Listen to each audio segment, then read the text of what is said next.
안녕하세요. 안녕하세요. 안녕하세요. 제이리스의 장재원 과장입니다. 장재원 과장입니다.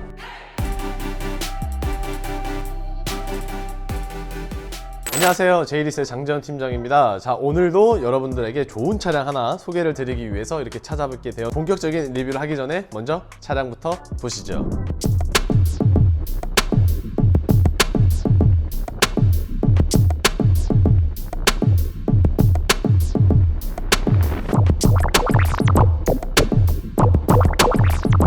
본격적인 리뷰를 한번 시작을 해볼까 하는데요. 오늘 소개해드릴 차량 바로 제 우측에 있는 모델입니다.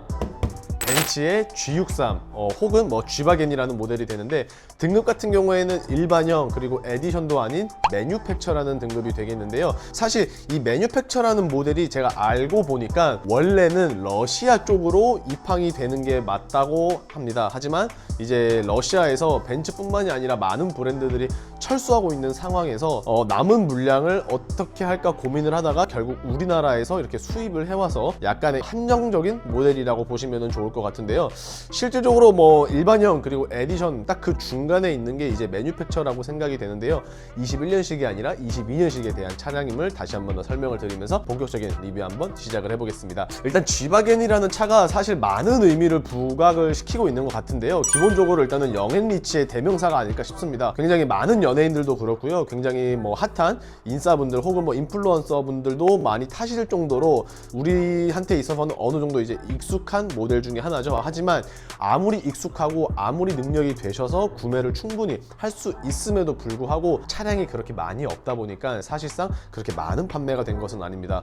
물론 입항을 많이 하면은 그만큼 많은 판매가 이루어질 것은 분명하겠지만, 그래도 어찌되었든지 간에 프리미엄의 타이틀을 그대로 유지하기 위해서 매년 소량에 대한 차량만 입항을 시키고 있습니다. 그렇기 때문에 중고차가 신차 못지않을 정도로 가격이 계속해서 올라가는 프리미엄의 피가 붙고 있다는 걸 다들 알고 계실 것 같은데요. 사실 G바겐을 제가 21년식도 그렇고 이번에 22년식도 그렇고 많이 이제 판매를 하면서 리뷰를 많이 했었기 때문에 오늘은 그동안의 리뷰에서 조금 놓쳤던 제가 개인적으로 생각을 했던 그런 부분에 대해서 아니면 특장점에 대해서 한번 리뷰를 이어가 보도록 하겠습니다.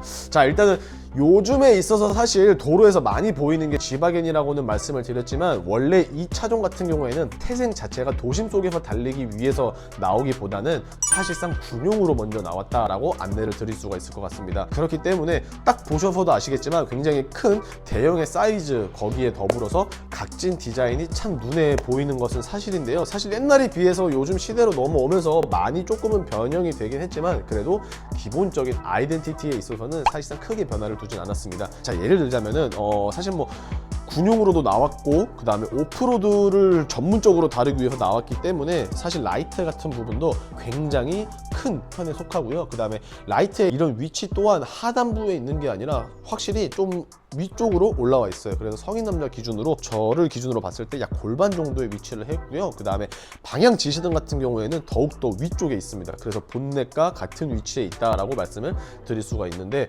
기본적으로 그릴 같은 경우에는 이제 고성능 AMG 차량들에게만 기본 순정으로 적용이 되는 파나메리카 세로 형태의 그릴 기본적으로 달려 있고요. 그리고 에디션 같은 경우에는 블랙 패키지가 들어가지만 얘 같은 경우에는 블랙 패키지가 들어가지 않습니다. 그렇기 때문에 지금 보시는 것처럼 원래 이쪽이 지금 현재로서는 이제 광을 죽인 무광의 크롬이 나오지만, 원래는 여기가 이제 에디션 같은 경우에는 블랙 하이그로시로 나온다는 점, 그 부분 참고를 해봐주시면 되겠고요. 그리고 매뉴팩처 같은 경우에는 이제 단색이 많이 없다고 해요. 그래서 일반적인 일반형이나 아니면은 에디션 같은 경우에는 검정색이면은 검정색 이렇게 나오는데, 매뉴팩처에는 검정색이 나오지 않고 사실 영상에는 잘 안 담기겠지만 가까이서 실물로 직접 보시게 되면은 약간 진한 쥐색 또 같은 느낌을 보여주고 있습니다. 그래서 이렇게 작업장처럼 밝은 곳이나 아니면은 바깥에 햇빛이 쨍쨍한 날에 보면은 약간의 그레이 색깔을 볼 수 있고요. 그 다음에 좀 어두운 곳 혹은 밤에 보신다라고 하시면은 검정색도 같이 보실 수 있기 때문에 약간의 두 가지의 느낌이 든다라고 안내를 드릴 수가 있을 것 같습니다. 그리고 제가 라이트 할 때 잠깐 설명을 빼놓은 게 있는데요. 확실히 이게 오프로드 전용으로 달리다 보니까 사실 흙이나 진흙이나 이런 부분들이 차량에 많이 묻는 것은 사실입니다. 그런 있었는데 라이트가 만약에 제대로 역할을 해주지 못하면은 필요한 순간에 굉장히 위험할 수도 있겠죠. 그렇기 때문에 워시액 나오는 부분이 라이트 옆에 바로 있다라는 거를 한 번 더 참고로 말씀을 드리면서 측면으로 한번 넘어가 볼게요. 자, 측면으로 넘어오게 되었습니다. 일단은 우리가 기억을 했던 21년식 같은 경우에는 일반형이 20인치 그리고 에디션이 22인치의 휠을 가지고 나왔는데요. 22년식으로 넘어오게 되면서 일반형 같은 경우에는 20인치에서 21인치로 한 치수가 올라가게 되었습니다. 물론 에디션은 그렇다고 23인치로 올라가는 건 아닌데 지금 보고 계시는 이 매뉴팩처 같은 경우에는 기본적으로 휠이 22인치가 들어갔고요. 그 다음에 색상 같은 경우에는 블랙으로, 무광 블랙으로 된 게 아니라 유광의 크롬으로 되어 있습니다.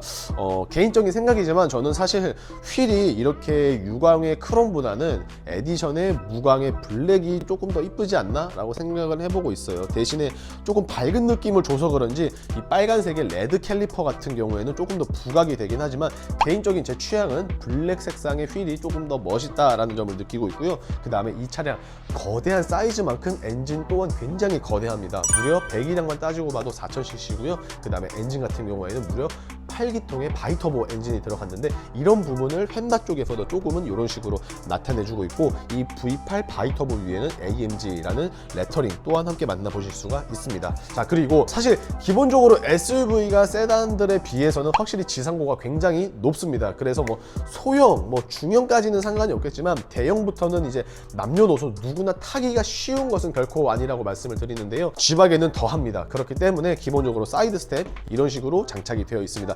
물론 이게 뭐 어린 아이들이나 노약자들한테는 이게 있어도 조금은 힘들 수는 있겠지만 그래도 아예 없는 것보다는 이런 식으로 기본적으로 장착되어 있는 사이드 스텝을 통해서 탑승을 하는데 조금 더 유리하고요. 그 다음에 측면에서 보시면 아시겠지만 측면을 보게 되면은 가로 형태로 줄이 지금 현재 이렇게 AMG 로고를 비롯해서 쭉 펜다 쪽에도 이어져 있습니다. 자, 이 부분 같은 경우에는 제가 말씀드린 것처럼 산악용으로 나왔기 때문에 차량이 어느 정도 물에 잠겨도 크게 문제는 없는데 그 마지노선의 한계를 바로 이 선으로 나타냈다고 말씀을 드릴 수가 있습니다. 그렇기 때문에 이 선을 넘게 되면은 차량에도 조금 문제가 생기고 제가 생각했을 때 엔진에도 어느 정도 밀접한 관계가 있다 보니까 만약 오프로드를 혹은 뭐 산악을 가실 경우에는 이 선을 반드시 지켜주시길 바라겠고요. 그 다음에 사실 G박엔이라는 차가 편하거나 아니면은 승차감이 좋아서 탄다라는 차는 결코 아닙니다.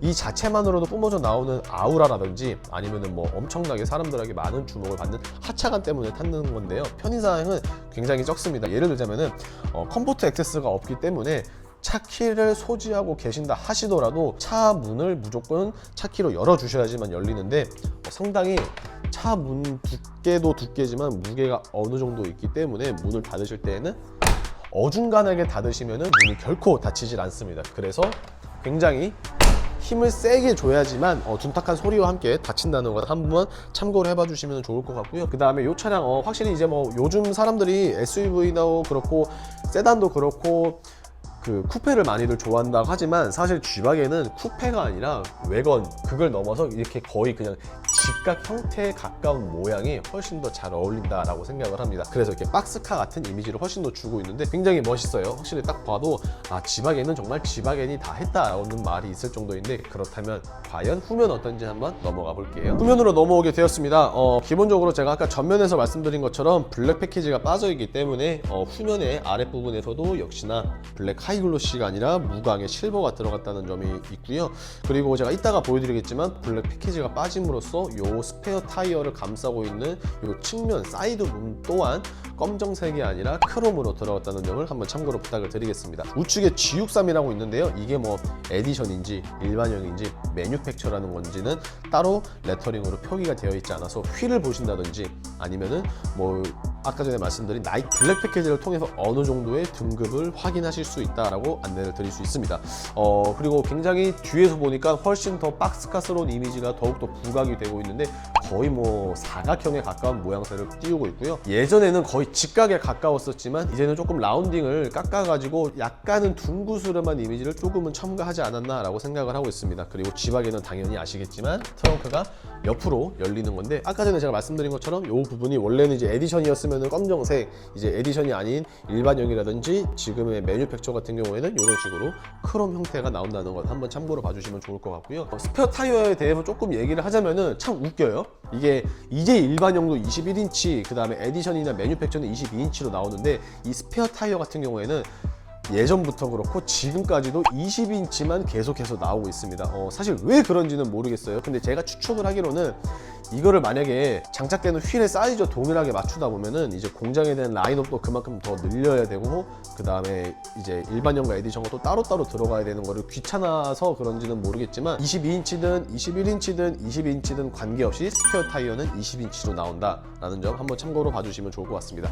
일단은 그리고 차량 사이즈 같은 경우에는 대형의 SUV입니다. 그렇지만 트렁크 공간은 조금 사람들 말에 의하면 덩치치고는 조금 작지 않나라는 의견들이 있는데, 사실 저는 그 전에는 이 정도면 굉장히 넓다라고 생각을 했는데 그런 말들을 계속해서 접해서 그런지 조금 작아 보이는 건 있는 것 같아요. 자, 어찌됐든 간에 사실 G바겐이 20년식에서 21년식으로 넘어오면서 크게 의미가 없는 요 형광조끼 5개가 추가가 되었죠. 그래서 사람들이 말이 좀 많았는데 21년식에서 22년식으로 넘어오게 되면서는 요 트렁크 매트, 이게 고무 타입의 트렁크 매트라서 관리를 하는 데 있어서 조금 더 용이할 것 같긴 한데, 역시나 이번에도 연식 변경을 통해서 크게 달라진 건 없이 그냥 요 벤츠 정품 액세서리 트렁크 매트만 들어갔다는 점 한번 참고로 봐주시면 좋을 것 같습니다. 자, 그렇다면 외부는 확실히 엄청난 포스감을 자랑을 해줬었는데, 그렇다면 과연 내부는 또 어떤 식으로 디자인이 되고 또 내부의 단점 혹은 뭐 장점은 어떤 식으로 있는지 한번 빠르게 넘어가 볼게요. 자, 이제 일렬로 한번 탑승을 해보겠는데요. 자, 일단은 문을 열게 되면은 그 전에 보시는 것처럼 저는 개인적으로 G바겐에 있어서 아이덴티티는 정말 이게 아닌가라고 이제 생각을 한번 해보고 있습니다. 자, 일단 실내 같은 경우에는 검정 시트입니다. 하지만 지금 보시는 바와 같이 안전벨트는 빨간색으로, 캘리퍼와 동일하게 빨간색으로 들어가 있기 때문에 굉장히 나름의 큰 인상을 주고 있습니다. 자, 그리고 매뉴팩처 같은 경우에는 지금 보시는 것과 같이 이제 열선 시트만 있는 게 아니라 통풍 시트도 들어가 있습니다. 그렇기 때문에 여름철에 땀났던 부분들에 있어서는 어느 정도 보강이 되었다라고 말씀을 드릴 수 있는데요. 한번 탑승을 해보도록 하겠습니다. 자, 일단 탑승을 해보니까 핸들이 제일 먼저 저를 반겨주는데요. 기본적으로 양쪽 사이드, 그러니까 좌측과 우측에는 이런 식으로 알칸타라가 들어가 있고요. 상단 그리고 하단 부분 같은 경우에는 그냥 가죽으로 마감이 되어 있습니다. 그리고 신형 핸들 같이 있다는 걸 한번 확인해 볼 수 있고요. 확실히 고성능 차량이다 보니까 패들 시프트 굉장히 날렵하고 이렇게 날카롭게 쏟아져 있습니다. 그리고 계기판과 그리고 디스플레이가 하나로 연결되어 있는 콕핏 스타일 보실 수 있는데요. 시동을 한번 걸어보게 되면은 이런 식으로 정말 훌륭하고 멋진 계기판 만나보실 수가 있습니다. 이게 아무래도 SUV이다 보니까 구동력을 마음대로 조절할 수 있는 이렇게 버튼들이 있다고 해요. 그래서 이 부분 참고로 봐주시면 좋을 것 같고요.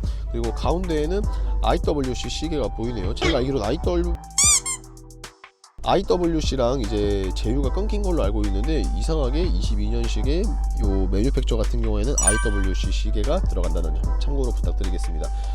어쨌든 시계가 가운데 들어가다 보니까 비상 깜빡이 같은 경우에는 우측으로 이게 빠지게 되죠. 이 부분은 뭐 G바겐 뿐만이 아니라 벤츠의 다른 차종들도 이런 식으로 되어 있다는 점 한번 참고로 봐주시면 좋을 것 같습니다. 자, 그리고 기본적으로 벤츠 하면 앰비언트 라이트 빼놓을 수가 없죠. 이렇게 화려하게 수놓은 앰비언트 라이트 당연히 만나보실 수가 있고요. 그 다음에 조수석 앞쪽에 보면은 스트로크바가 이런 식으로 내장이 되어 있습니다. 그래서 아마 뭐 차가 흔들릴 때 이거를 잡기 위해서 달아놓지 않았나 라고 생각은 해보고요. 그리고 고성능이라면은 또 하나의 상징이 바로 이 버킷 시트가 되지 않을까 싶습니다. 이 버킷 시트 굉장히 이제 사이드를 잘 잡아주기 때문에 코너를 세게 돈다고 하셔도 어느 정도는 충분히 잡아주기 때문에 그런 부분에 있어서는 승차감이 나름 뭐 좋지 않을까라고 생각이 되는데, 자, 단점을 얘기를 하자면은 사실 이 차량이 차값이 2억이 넘습니다. 취득원가를 따지게 되면 약 2억 5천 정도가 되는데, 그럼에도 불구하고 자, 여기 보시면은 아시겠지만 그 어디에도 헤드업 디스플레이는 없습니다.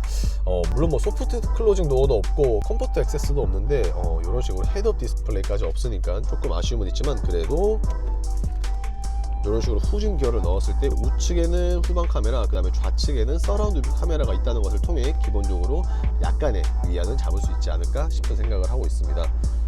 그리고 썬루프 같은 경우에는 조금 아쉬워요. 차체가 워낙 커서 파노라마가 들어가겠지라고 생각을 해보실 수는 있겠지만, 지금 보시는 것처럼 일반 썬루프만 들어갑니다. 물론 썬루프가 없는 건 아니지만 그래도 일반형의 사이즈다라는 걸 참고로 해봐 주시면 좋을 것 같고요. 그 다음에 천장의 재질 같은 경우에는 블랙 헤드라이너가 아니라 알칸타라 소재입니다. 훨씬 더 고급스럽고 푹신푹신한 느낌도 들면서 동시에 부드러운 촉감까지 이어지는 이렇게 비싸고 고급스러운 소재 들어갔다는 점 한번 참고로 봐주시면 될 것 같습니다. 그렇다면 2열은 어떤 식으로 되어 있는지 가볍게 한번 훑어보도록 하시죠.